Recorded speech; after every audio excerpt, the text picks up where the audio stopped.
In an overly depressing, anxiety-fueled nightmare of an episode known as Playtest, we follow a goofball tourist named Cooper, who needs to do some odd jobs to pay for a plane ticket back home, after somebody robbed his bank account. He meets Sanja, who tells him that he should go do the job for the famous video game company, and take a picture of something in their facility, send the picture to her, and make bank. And Cooper is like, "This sounds like a great idea." And this is a show written by Charlie Brooker, so nothing could possibly go wrong. And he accepts the gaming job. Through Sanja and Cooper's encounter together, we learn that Cooper's father passed away and suffered from Alzheimer's, which is a disease of mental deterioration that destroys memory and crucial mental functions of the brain, typically affecting people in the later stages of their lives. Losing his father/best friend is something that ruined Cooper, and also gave him the fear of going through what his father went through. Since having a parent or a sibling with Alzheimer's, you are more likely to develop the disease yourself. He obviously had issues connecting with his mom, and instead of facing his problems, he flees the country and travels the world, making as much memories as he possibly can. Also asking as many questions as he can, like how tall everything is in London. Seriously, I would have loved to see him just ask how tall things were for the rest of the episode as the tour guide just slowly descends into madness. Cooper arrives at the grand estate of Saitu Gamu's main headquarters, which, if you didn't already know, this location in real life is called the Englefield House, located somewhere in Berkshire, also known as the same place used as Professor Xavier's school in X-Men First Class. And this house even made an appearance in The King's Speech, as well as some other film and TV stuff that's just not as notable. He goes there to get an implant in the White Room and test out the first part of the new gaming system. He then gets taken to a secondary location, which is the Harlech House, the same house on the poster at Saitu Gamu's estate. He enters the house with an implant in his head, making him see various not-so-pleasant horrors. To better understand the experiences Cooper was having inside the Harlech House, there is one thing that we have to know, which is how much trauma Cooper was suppressing. When he's jokingly questioned by Sanja if he went on this trip to find himself, he responds with, "Really just to get away from the family home is what I'm doing." And he's actively avoiding talking to his mom. He's filling his life with all these new memories and experiences, shoving down the bad parts of his life and not facing them. He's also not fearing much at first. When Katie tries to warn him that he might get too scared and letting him come up with a safety word for when to stop the game, he just shrugs it off and settles for the most generic word: stop.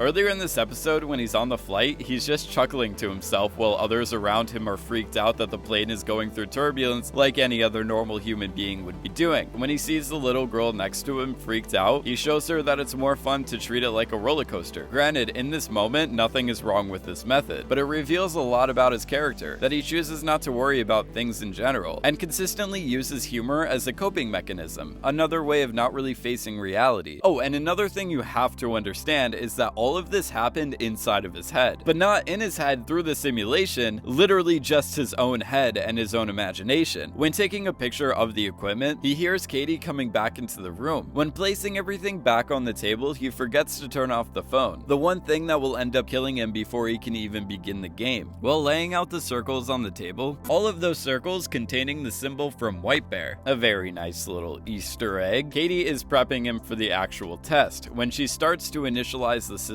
Katie says nearly there, and the blue lights haven't even lit up all the way by the time the phone goes off. We hear the loud static, and it's the moment the system freaked out and the moment Cooper died. In the end, when Cooper is laying dead on the ground and being put into a body bag that was conveniently on standby, Katie makes note that all of Cooper's synapses lit up at the same time and then went dead, in less than a second. The synapses going off was the moment the rest of the story took place in. Everything we see is just Cooper's mind imagining what the program would have been like, since he's never actually entered the simulation. So the rest of this episode is a fake simulation inside a sort of dream of his, planted throughout the episode. We see all these different components that create a general idea of what he thought the game would look like, and where he got the inspiration from. The horror house is the Harlech Shadow House, obviously to share parallels between this house and his mom's house, but he thinks of that house specifically because it was the house that he saw in the poster. Katie says that the layout was was replicated by the game and texture scanned. However, his brain was the thing texturizing the environment, based off of things from the real world. Just to give a few examples of his brain doing this, he knows who the head of Saitu Geimu would look like, because Sanja had a magazine with Sho Saitu's face on it. He never actually met the guy, and during their encounter in the not so much of a simulation, Cooper imagined Sho to be a stereotypical Japanese game designer, which is why he awkwardly bows to him, and why he doesn't understand a word coming out of Cooper's mouth, until Sho starts talking about the game and is suddenly pretty fluent in the English language, even though like 4 seconds ago he couldn't even understand the word fun. The bully from his past, Josh Peters, shows up and is wearing a costume that can be seen earlier in Gamu's building, when Cooper is being led into the White Room. In this common area, we also see game designers working on the interior of a haunted house, something that looked exactly like the real-life interior of the Harlick house. Sanja talks about how the company is more well-known for their horror games, specifically talking about Harlick Shadow, and the other such classics like Harlick Shadow 3 and Harlick Shadow 5. So Cooper figured that the game he would most likely be testing would be a horror experience. The 5 dots laid out in front of Cooper were probably not intended for a whack-a-mole game, but Cooper claims that he played it like a million times before, so his mind just made sense of the dots and made up a scenario that they would be used for, cause that's just how his brain made sense of it. When the psychotic version of Sanja shows up and stabs Cooper, she stabs him through the same spot where Josh Peters, certified bully, hit him with a metal rod in high school, showing us that some memories with Josh are still haunting him. Earlier in the episode, when he's on the plane, he's watching a movie with a gigantic spider on top of the US Bank building. Then a big spider shows up in the mansion. There's also a guy wearing a shirt with the spider on it walking through the common area. In Sanja's apartment, there's a DVD of the critically acclaimed film Face Off, and later we see her face actually come off. But this might have also been inspired by walking past the poster for the always beloved classic Skinned Alive. When trying to exit the supposed simulation, he climbs a staircase that is almost identical to the one in his mom's house. So by this point, you get it. Everything was from his own design, taken from every part of his life, whether it be small details or trauma that he went through. At one point, Cooper was about to read The Raven, a story about the conflict between the narrator's desire to either forget or remember the loss of someone he loved. The narrator finds himself asking questions to a raven that can talk, questions that he already somewhat knows the answer to. Yet the raven replies with nevermore for every single question. By doing this, he starts to descend into madness as he gets lost in his own head, completely foreshadowing the ending of Playtest, while sharing great similarities with Cooper, as both Cooper and the narrator from The Raven just want to forget parts of their past, but were also wanting to remember other parts. And in Cooper's case, it's more about the fear of forgetting. After he is a little unsettled from seeing Josh Peters, high school bully, Katie questions if Cooper's scared of him, and Cooper replies with, "He was a bully, I wasn't scared," and then trips over his words while reiterating that he wasn't scared, thus proving that he was a little scared of Josh. After all, Josh did leave a pretty brutal scar on Cooper, and Cooper even mentions that he just needs to take a few Krav Maga classes to take Josh on. Cooper gets more wine and talks about his travels and distracts himself from everything going on. Katie, aka his actual subconscious, even points out that he's just rambling. Then Katie says the golden line, which is, people sometimes talk more when they're afraid. When the communication device between him and Katie goes off, he's left to face everything by himself. And once he is so broken down, all of his suppressed trauma and anxiety start to come out, and then his wisecracking humor stops. Thus, Katie, his inner monologue, comes back online. So by that time, everything Katie is saying to him is just repeating his own personal thoughts and fears. Earlier, Cooper claimed he was making all these memories that he can while he can, visiting all these places, learning facts about everything, taking pictures of everything, but then gets to the point where he suffers from severe symptoms of Alzheimer's and forgets who he is, as well as his own name and all the memories that he made. All of this derived from his inability to deal with the death of his father and contact his mother prior to this experience. What I like about Playtest was that Cooper's horror experience was just a version of his life flashing before his eyes. He was never in the computer simulation. Black Mirror in general shows us how to be fearful of the negative impact modern and future technology can have on us. But this episode is more about how we should be fearful of our own minds. Also, time dilation can be terrifying, but I think the real overarching lesson that we learned here today is call your mom.